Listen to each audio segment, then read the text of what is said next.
Septiembre, día primero del año 2019 de nuestro Señor, sin novedad en la posición.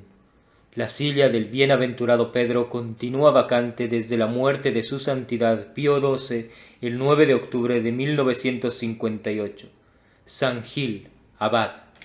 Fue San Gil natural de Atenas y de familia muy ilustre, como que traía su origen de los antiguos reyes del país. Eran cristianos sus padres y como más distinguidos por los ejemplos de su virtud, que por la superior nobleza de sus reales ascendientes y por el esplendor de sus inmensas riquezas, pusieron el mayor cuidado en la mejor educación de su hijo, disponiendo que fuese instruido en todas las ciencias humanas, y aunque el niño Gil, por la extraordinaria viveza de su ingenio, hizo grandes progresos en ellas, todavía descolló más en la ciencia de los santos y de la religión. Crecía su virtud con la edad, a la que parecía haberse anticipado, y dedicaba su principal estudio a la lectura de los libros espirituales, parándose con particular atención en las vidas de aquellos grandes hombres que habían sobresalido en santidad. Desde luego fue presagio de la suya la tierna caridad que propició a los pobres cuando aún no había salido de su niñez. Desnudábase de sus vestidos para abrigarlos a ellos, y añadiéndose a esto una inclinación particular al retiro, fácilmente se dejó conocer que no era de su gusto el bullicio del mundo. Ignoró absolutamente todos aquellos juegos, diversiones y entretenimientos que son tan ordinarios en aquella tierna edad, no reconociendo otros que los del estudio y la oración. De manera que, cuando no se le encontraba en su cuarto, no había que buscarle en otra parte que en la iglesia, encomendándose a Dios por la pureza de sus costumbres, por su rara modestia y por una vida que ya picaba a austera, todo en aquella florida edad que erradamente se llama la estación de los pasatiempos, era la admiración general de todo el pueblo, y resonaban sus elogios en las escuelas de Atenas. Faltáronle sus padres estando aún en la flor de su juventud, y por su muerte se halló único y universal heredero de su opulento patrimonio. Tuvo poco que hacer ni en consultar ni en resolver sobre el uso que haría de él. Luego se decidió, porque altamente impreso en su memoria y más profundamente grabado en su corazón, aquel consejo de Jesucristo al otro joven que aspiraba a la vida más perfecta: Ve, vende lo que tienes y repártelo a los pobres.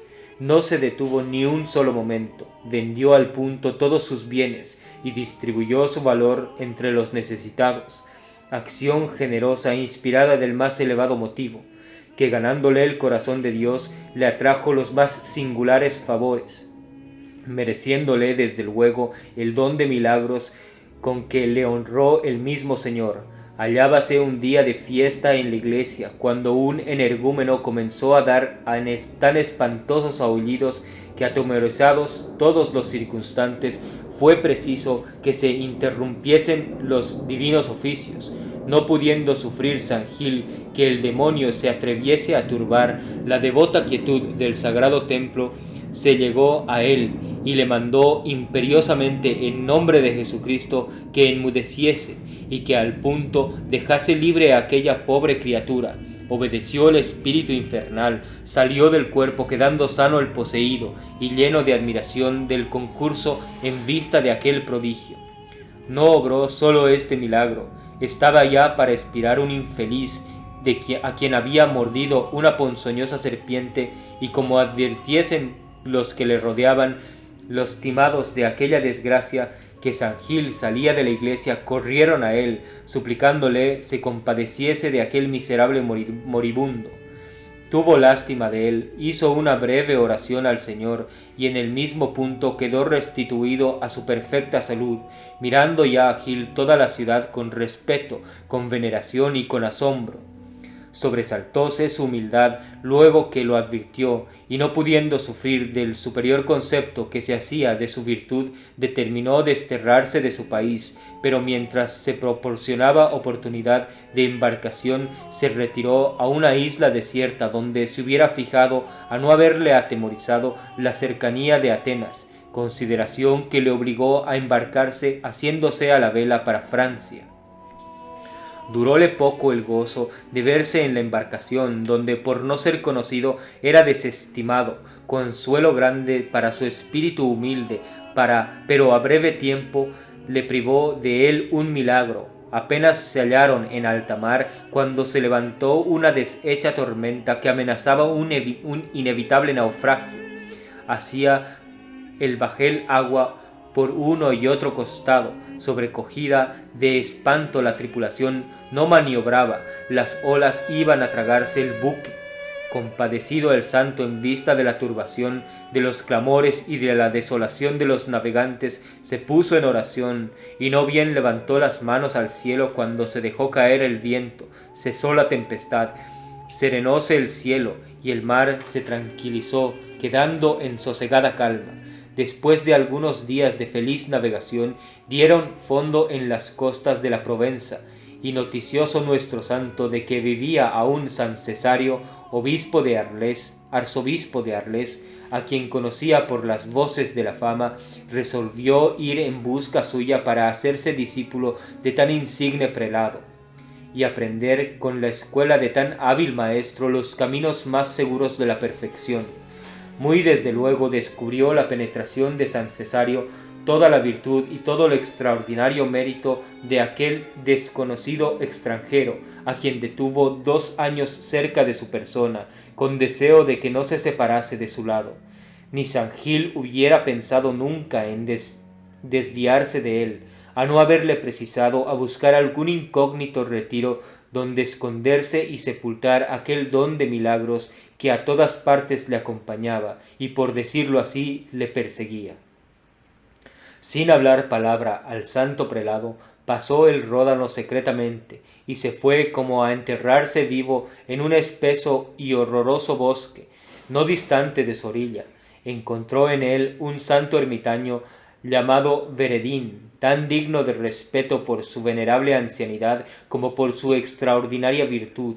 Calificaba también con el don de milagros, sirvió a San Gil de inexplicable consuelo la compañía de un varón tan respetable, no sólo por tener en él un maestro tan hábil como experimentado en la vida espiritual, sino también porque a su modo de entender había encontrado el más seguro asilo a su humildad.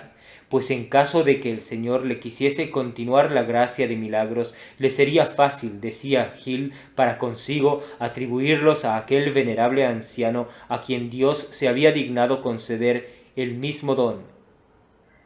Este pensamiento le sosegó por algún tiempo, pero como vio que noticiosos los enfermos del lugar de su retiro concurrían de todas partes a encomendarse a sus oraciones para lograr la salud por su poderosa intercesión, y como entendió ser opinión general de todos los pueblos del contorno que después de Dios se debía a sus merecimientos la fertilidad de un terreno infecundo y estéril, hasta entonces tomó la resolución de esconderse tan de veras que de una vez se pusiese para siempre a cubierto de todos los asaltos de la vanidad, que no pudiesen dar con él las diligencias humanas.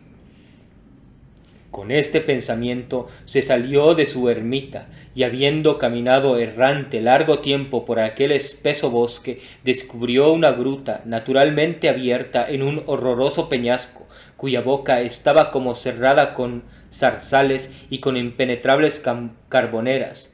Gozosísimo de haber encontrado un escondite tan adecuado a sus ansiosos deseos, se hincó de rodillas y, levantando al cielo las manos y los ojos, rindió 1000 gracias a Dios por haberle concedido aquel dulce y suspirado retiro.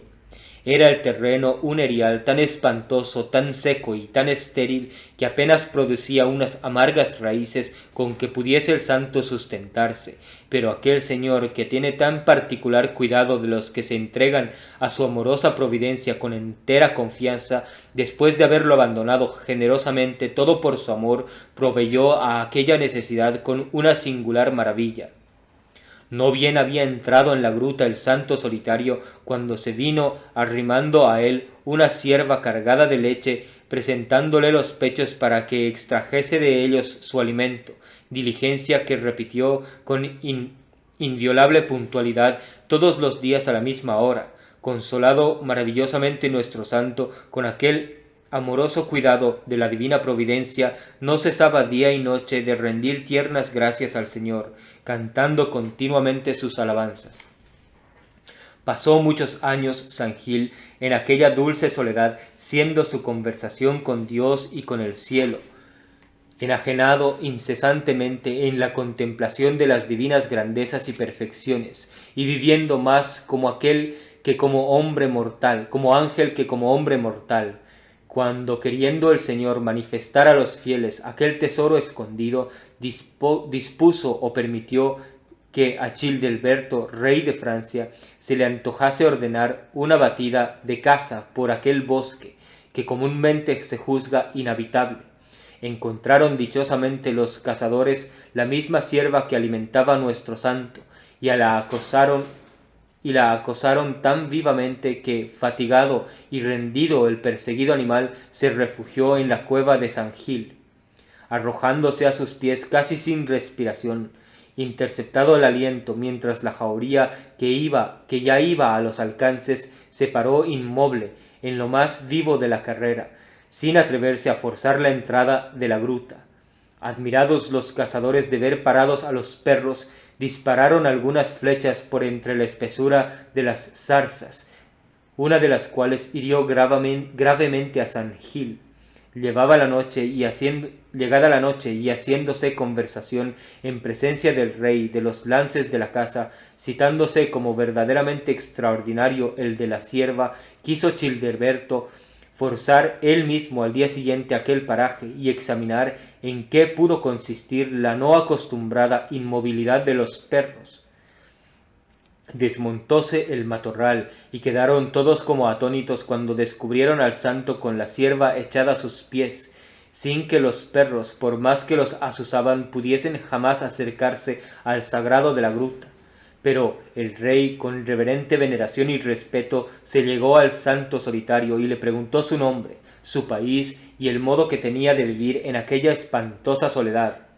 Prendado de sus prudentes respuestas y movido de su heroica santidad, le ofreció ricos presentes, pero el santo se lo agradeció con humildad y los rehusó con modestia, diciendo que de nada tenía necesidad, cuando la amorosa providencia del Señor había cuidado de sustentarle por tan largo tiempo con la leche de aquel inocente animal. Notó entonces el rey la sangre que corría por debajo de su pobre ropa, y reconociendo que estaba herido, quiso que sus cirujanos le curasen, pero el siervo de Dios nunca lo consintió, diciendo no quería malograr aquella ocasión de padecer, y que antes bien se afligiría mucho si se cerrase presto la herida. Admirado Childeberto de la eminente virtud de aquel hombre portentoso, no dejó pasar día alguno sin ir a tener con él un rato de piadosa conversación, y cada vez se despedía más asombrado y más hechizado de su rara santidad. Viéndole siempre inaccesible y constante siempre en no admitir los preciosos dones con que le brindaba, le dijo el rey en una ocasión que a lo menos le había de declarar qué cosa podía hacer en aquel sitio que fuese más de su gusto. Respondióle el santo que nada podía ser más del agrado de Dios, ni de mayor provecho para todo el país, que fundar en aquel mismo paraje un monasterio donde se observase con todo rigor la misma estrecha regla que se observaba en los monasterios de Tebaida. No necesitó Childeberto de que se lo recordase más, fundóse el monasterio con toda la posible prontitud, y luego se llenó de excelentes sujetos que concurrían en tropas, ansiosos de vivir bajo la dirección de San Gil, a quien se obligó a encargarse de su gobierno, a pesar de toda su repugnancia, y desde entonces se vieron florecer en aquel desierto los mismos prodigios de penitencia, de oración y de todas las demás virtudes que hasta allí sólo se admiraban en los páramos de la Tebaida y en los yermos arenales de Egipto. Estando el rey en Orleans y teniendo necesidad de los consejos del santo abad, le mandó ir a la corte, y fue su viaje una continuada serie de milagros, que hicieron famoso su nombre en todo el reino de Francia, pero el más ruidoso y el más útil de todos ellos fue la conversión del mismo rey. Hallábase grabada su conciencia de un pecado grave, que no se resolvía a confesar, y refiere San Antonino, autor de la vida de nuestro santo, que un día le pidió aquel monarca con particular instancia que le encomendase a nuestro Señor. Hízolo San Gil, y estando en oración clamando a Dios por el rey, tuvo una visión en que se le apareció un ángel que le dejó un billete sobre el altar, asegurándole que el Señor le había oído. Tomó San Gil el billete, llevóle al rey, y habiéndole éste leído, halló en él que Dios, movido de las oraciones del santo, quería misericordiosamente perdonarle aquel pecado, con tal que le confesase e hiciese penitencia de él. Ejecutólo el arrepentido monarca, siendo su conversión visible efecto de las oraciones del siervo de Dios. Restituido el santo abad a su monasterio, pasó algún tiempo en él dedicado al ejercicio de todas las virtudes, hasta que su devoción le movió a emprender un viaje a Roma para visitar el sepulcro de los santos apóstoles San Pedro y San Pablo. Hizo cuanto pudo para estar desconocido en aquella ciudad, pero su misma virtud le manifestó. Queriendo el Papa verle, le recibió no solo con agrado, sino con veneración, regalándole 2 estatuas de los santos apóstoles.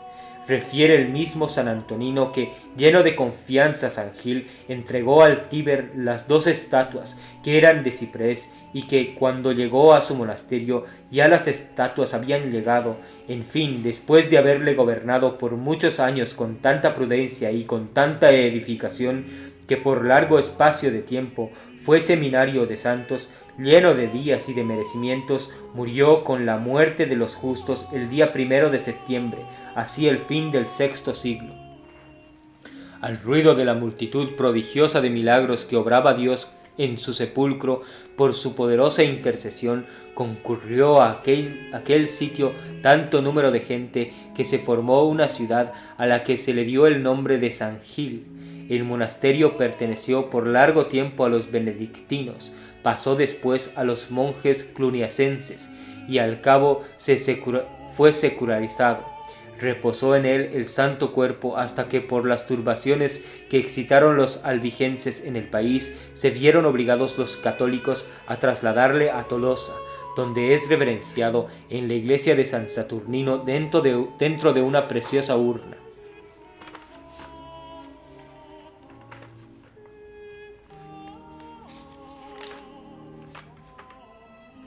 Martirologio romano. En el Bajo Languedoc, San Gil, abad y confesor. En Benevento, 12 santos mártires hermanos. En Palestina, San Josué y San Gedeón. En Jerusalén, Santa Ana la profetisa. En Capua, en el camino de Leao, San Prisco, mártir, uno de los discípulos de Jesucristo. En Reims de Francia, San Sixto, discípulo del apóstol San Pedro, quien, consagrado por el apóstol como primer obispo de la misma ciudad, recibió la corona del martirio bajo el poder de Nerón. En Todi, de Umbría, San Terenliano, obispo y mártir, que bajo el emperador Adriano y por orden del procónsul Leciano fue entregado a los tormentos del potro y de los escorpiones. Luego le arrancaron la lengua y por último le cortaron la cabeza, adornándosela de este modo con la corona del martirio. En Neraclea, San Amón, diácono, y 40 santas vírgenes a quienes instruyó en la fe y a quienes condujo consigo a la corona del martirio bajo el tirano Lecino. En España, San Vicente y San Ledo, mártires. En Populonia de Toscana, San Reol, mártir, el cual llegado de África consumó su martirio en aquella ciudad. En Sens, San Leou, confesor, de quien se cuenta que estando un día en el altar, asistido de todo su clero, cayó del cielo una piedra preciosa dentro de su santo cáliz. En Capua, San Prisco, segundo obispo, quien fue uno de los presbíteros que en la persecución de los vándalos fueron atormentados de diferentes maneras por la fe católica, y embarcados en un barco viejo, aportaron de África a las costas de la campaña, habiéndose dispersado por aquella provincia y administrado algunas iglesias, propagaron maravillosamente la fe católica. Tuvo por compañeros a San Catreuso y San Jumaro, San Rocio, San Heraclio, San Segundino, San Adjutor, San Marco, San Augusto, San Elpido, San Convón y San Bondino. En Aquino, San Constancio, obispo, célebre por el don de profecía y por sus muchas virtudes. En el Mans, San Victorio, obispo. En tierra de Constancia, en Baden, Santa Verena, virgen. En Poitiers, San Justino, obispo. En Amiens, San Fermín, confesor bajo. En Cesarea de Capadocia, los santos mártires Longino y Afrodisio, el carcelero. Cerca de Écija, en España, el tránsito de la venerable Florentina, hermana de San Leandro y de San Isidoro de Sevilla. En la villa llamada Santo Sepulcro en Italia, San Arcán, eremita. La misa es en honor del santo y la oración la siguiente. Suplicámoste, Señor, que la intercesión del bienaventurado San Gil Abad nos haga gratos a vuestra majestad para conseguir por su patrocinio lo que no podemos por nuestros merecimientos, por nuestro Señor Jesucristo, tu Hijo, que vive y reina contigo en unidad del Espíritu Santo, Dios, por los siglos de los siglos. Amén. La epístola es del capítulo 45 del libro de la sabiduría. Fue amado de Dios y de los hombres, y su memoria es en bendición. Dióle una gloria semejante a la de los santos, y le engrandeció para que le temiesen los enemigos, y amansó los monstruos por medio de sus palabras. Ensalzóle en presencia de los reyes, le dio sus órdenes delante de su pueblo, y le manifestó su gloria. Le santificó en su fe y en su mansedumbre, y le escogió de entre todos los hombres, porque oyó y escuchó la voz de Dios, y le introdujo en la nube, y le dio en público sus preceptos, y la ley de vida y de ciencia. Nota: muchas veces se ha hecho mención del autor de este libro del Eclesiástico, el cual en este capítulo hace el elogio de Moisés y después prosigue con el de Aarón y con el de Fineés. Estos elogios convienen perfectamente a la mayor parte de los santos de la ley de gracia, por lo que no se debe extrañar que con tanta frecuencia se repita una misma epístola en sus festividades.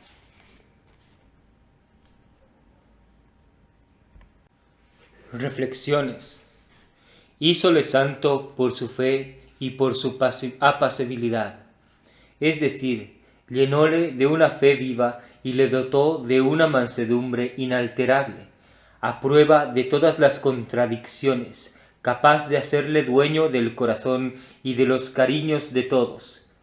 Es la mansedumbre cierta bondad, cierta calma, cierta moderación del alma, naturalmente inclinada a hacer todo el bien que pueda en alivio y por complacencia de su prójimo.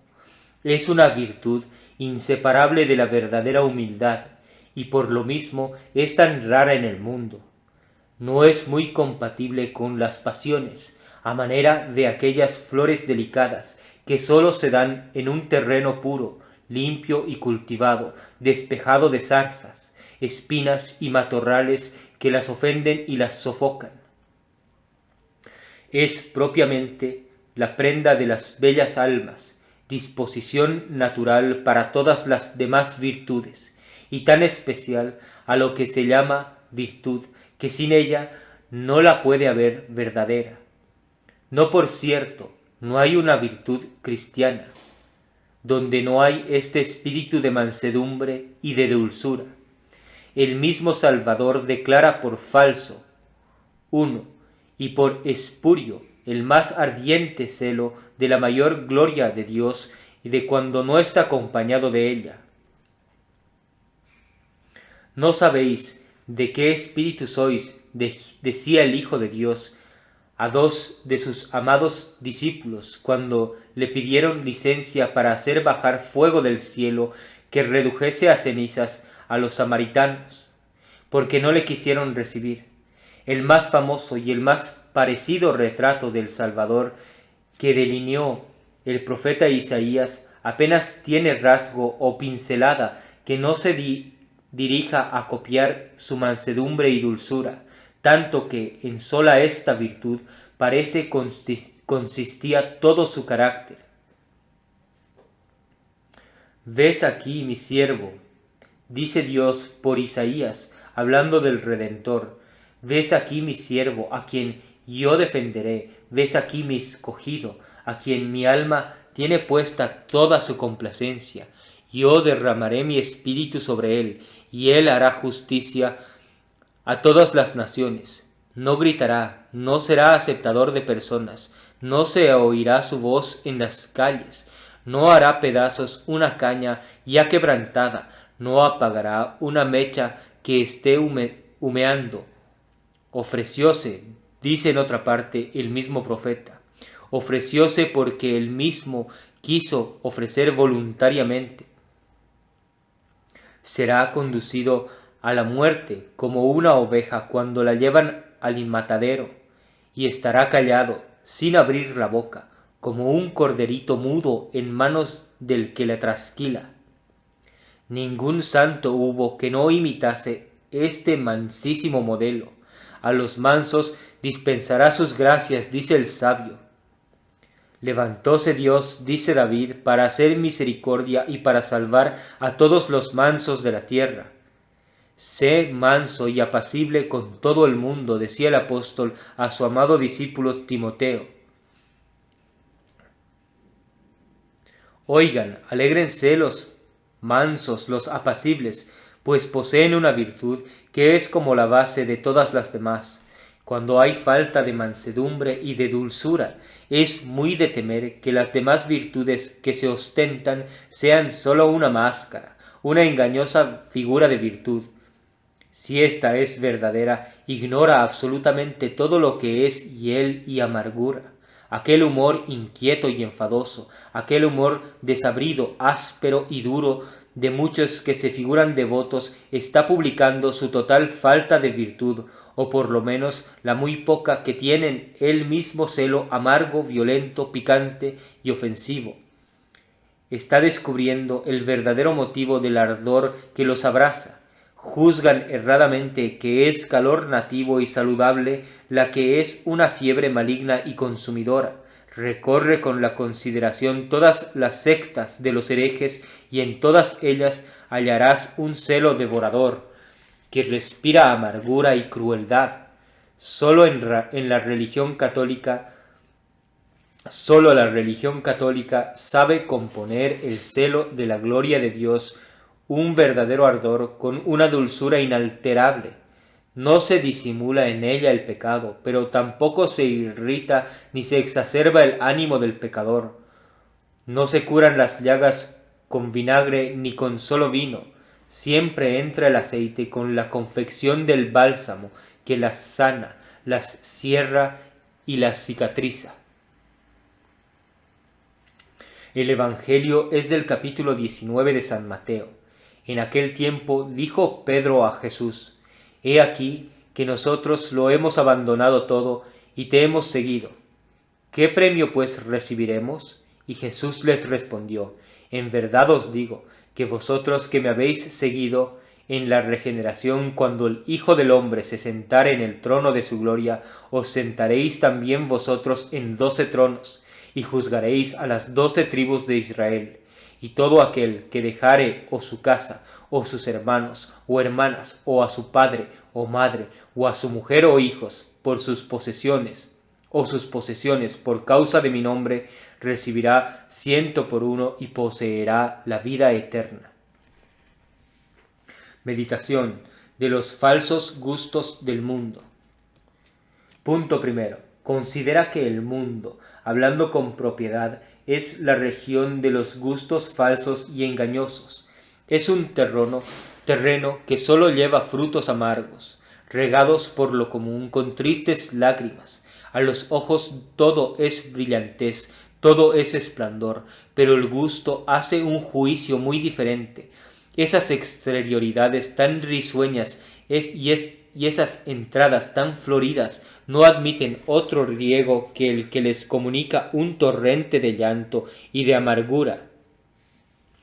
Es cierto que no será fácil persuadir esto a los jóvenes, los cuales de ordinario sólo se gobiernan por los ojos y por los oídos, pero qué diferentemente piensan los que ya las han gustado y hablan por experiencia. Así es que en el mundo todo suena, todo grita gustos, placeres, diversiones y entretenimientos. Este es el eco que resuena en todas partes. Pero ¿encontróse jamás en el mundo un solo gusto, una sola diversión que fuese sólida y verdadera?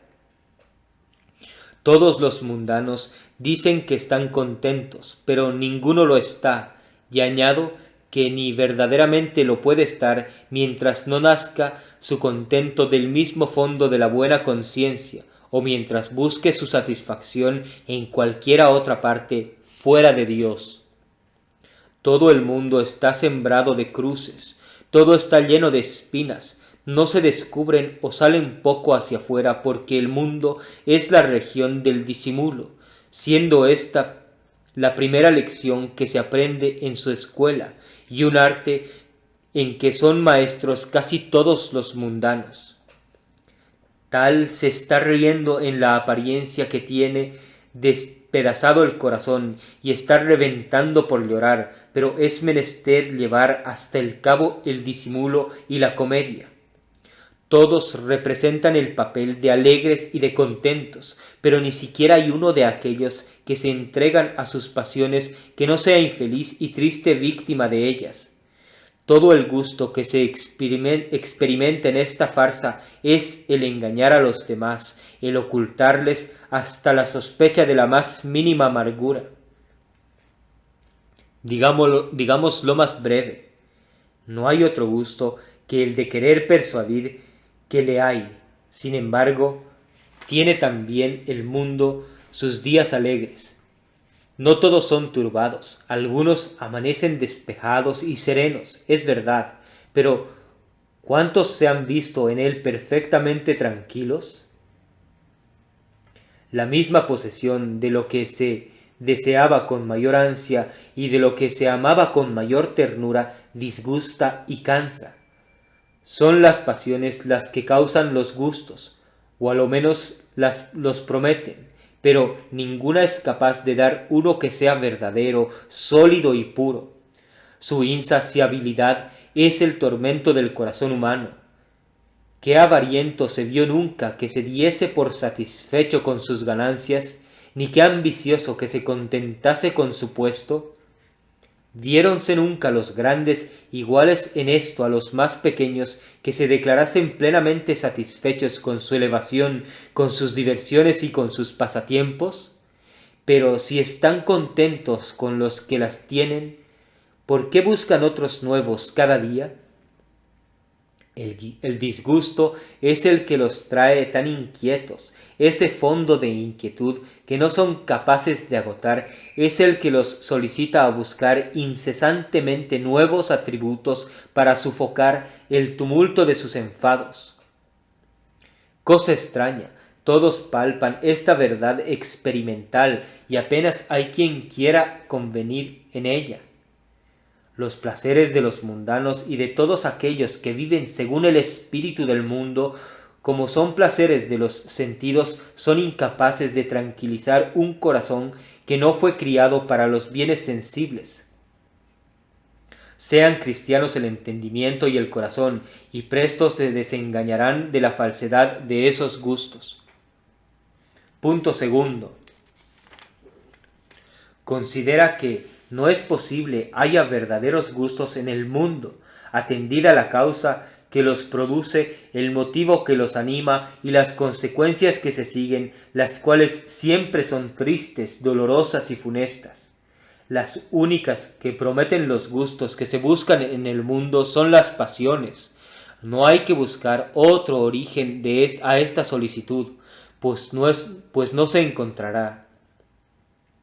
¿Y quién no sabe por su propia experiencia que las pasiones son los tiranos del corazón del hombre, fecundo manantial de todos sus disgustos?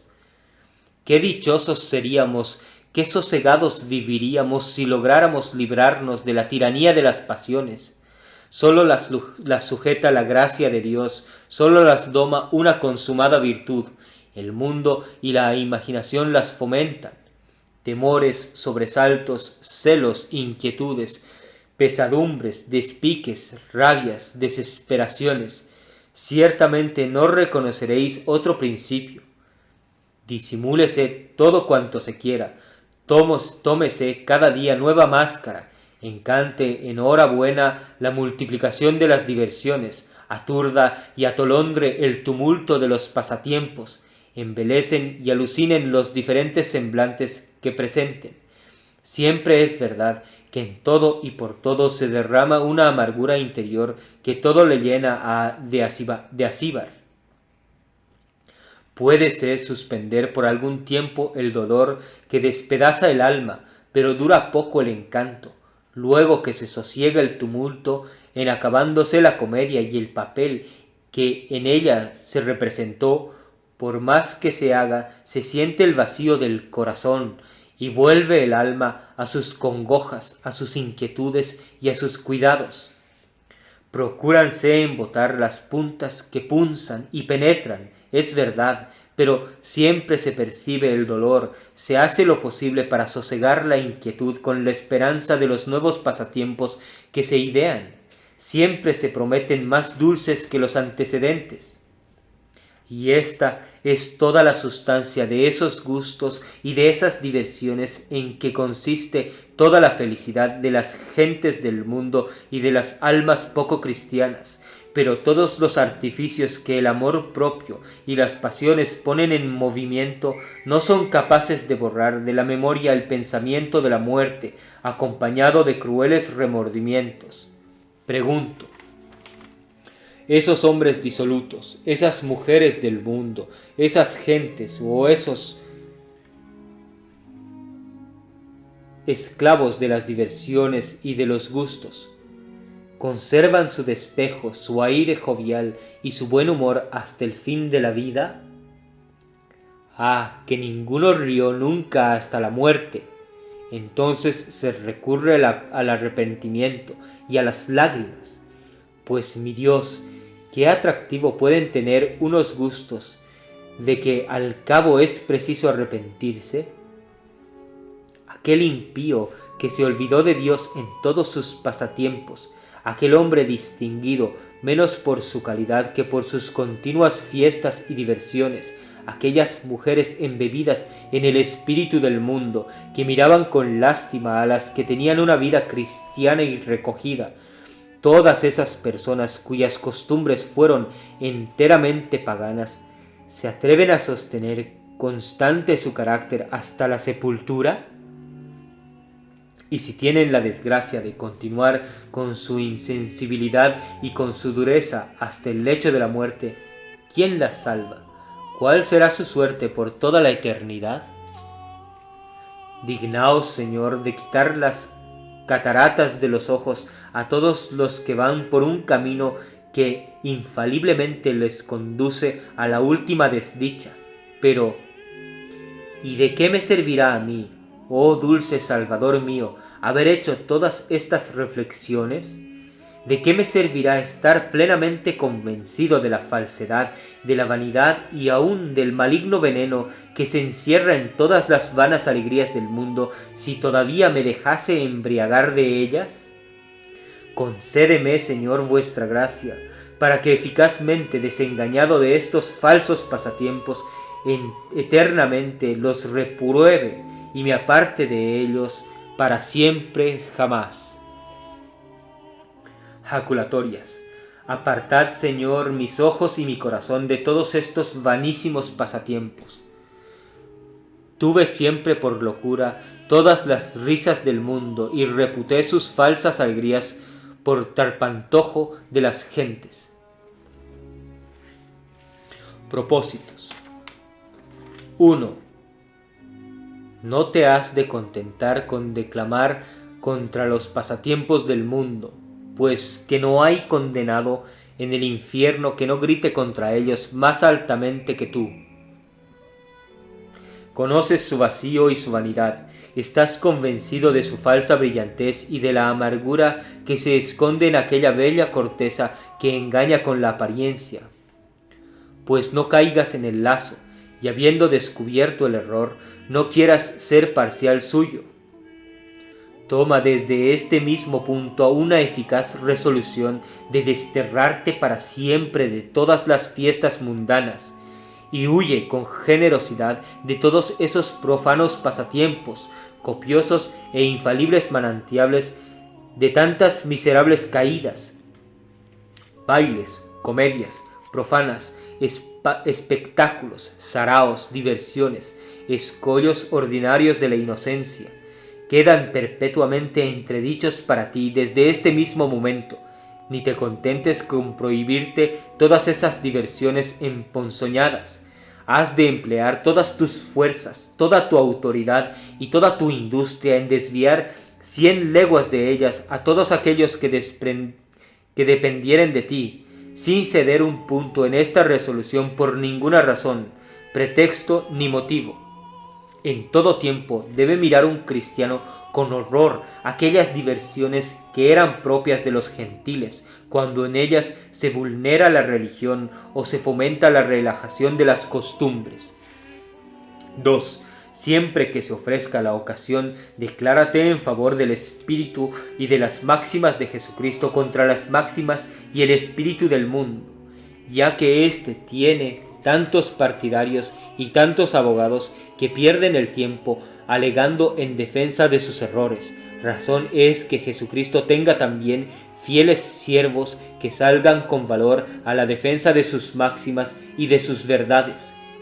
Di pues con toda resolución que condenas los bailes, los espectáculos y toda diversión profana contraria a las máximas del Evangelio y al Espíritu de Jesucristo.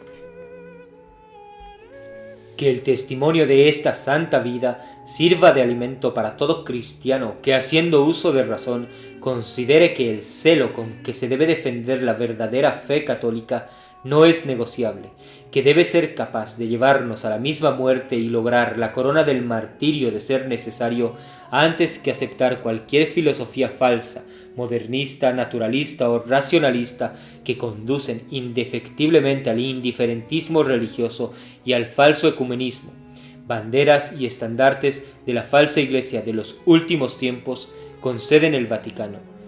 ¡Viva María Santísima! ¡Viva Cristo Rey!